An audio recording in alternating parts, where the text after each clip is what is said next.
Dentro allora con la serie numero 2 presentiamo la prima serie dei 100 farfalla assoluti. Alla 1 Mattia Santi, Team Veneto, corsia 2 Stefano Raimondi, Leosport.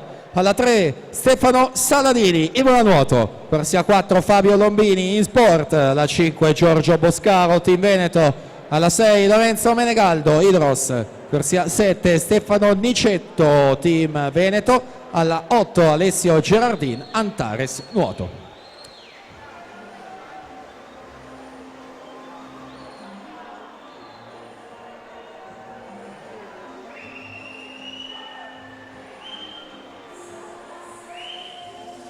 Alessandro Calcagni, medagliato del dorso ai Criteria, vince questa serie numero 2, 55-16 per andare al comando della classifica provvisoria.